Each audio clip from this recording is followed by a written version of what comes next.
akan menjelaskan tentang alat perlindungan diri atau APD, perbekalan kesehatan rumah tangga atau PKT berdasarkan peraturan perundang-undangan.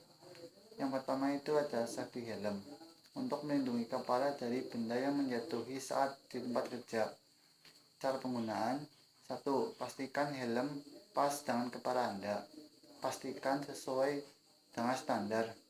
Pemakaian pas di tengah kepala agar nyaman saat bekerja. Yang kedua adalah masker. Fungsinya untuk menyaring udara yang dihirup di tempat kerja dengan kualitas udara yang buruk. Cara penggunaan: cucilah tangan terlebih dahulu. Posisikan masker bagian depan. Jangan menyentuh masker bagian depan. Ikat tali masker di belakang telinga. Pastikan masker dipakai dengan nyaman dan rapi. Yang ketiga adalah pelindung wajah. Berfungsi untuk melindungi wajah dari percikan benda asing di tempat kerja.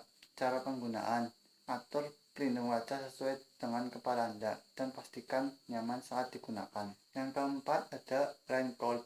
Berfungsi untuk melindungi diri dari percikan api di tempat kerja. Cara penggunaan: pastikan pemakaian dengan sistem menyentuh bagian dalam terlebih dahulu, kemudian bagian luar. Yang kedua, masukkan kedua tangan secara bersamaan, sliding bagian belakang. Yang kelima ada sarung tangan. Berfungsi untuk melindungi tangan di tempat kerja dari tempat yang mengakibatkan cedera tangan. Cara penggunaan: cucilah tangan terlebih dahulu. Yang kedua, pastikan posisi telapak tangan berada di atas.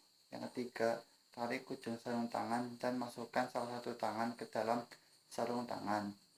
Yang keempat, pastikan nyaman saat digunakan. Yang keenam ada penutup telinga. Berfungsi untuk menutup telinga saat berada di tempat kerja yang suaranya terlalu berising. Cara penggunaan: 1.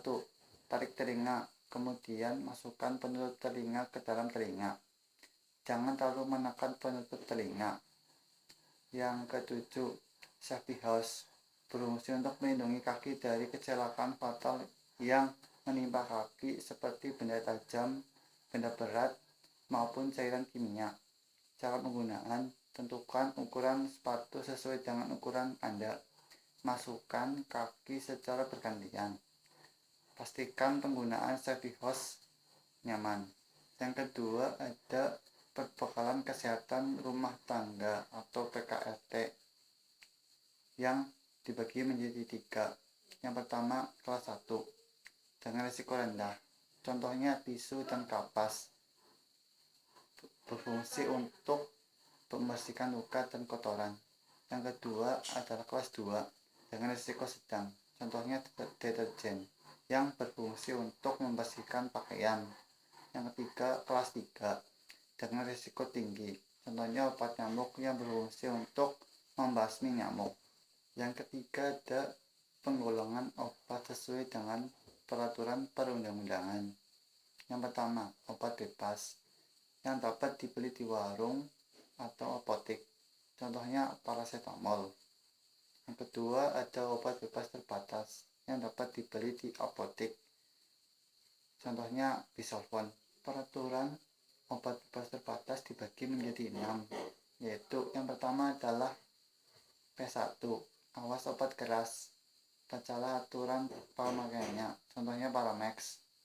Yang kedua P2, awas obat keras, hanya untuk kumur, jangan ditelan, contohnya Listerin. Yang ketiga nomor 3, awas obat keras, hanya untuk bagian luar dari badan, contohnya Kalpanak. Yang keempat nomor 4, awas obat keras, hanya untuk dibakar, contohnya Decoderm. Nomor 5, awas obat keras, tidak boleh ditelan, contohnya Uvacort. Yang keenam nomor 6, awas obat keras, obat wasir jangan ditelan, contohnya Anusol. Yang ketiga ada obat keras, contohnya amoxicillin. Yang keempat ada obat narkotika, contohnya morfin dan kodein. Yang kelima ada obat psikotropika, contohnya diazepam.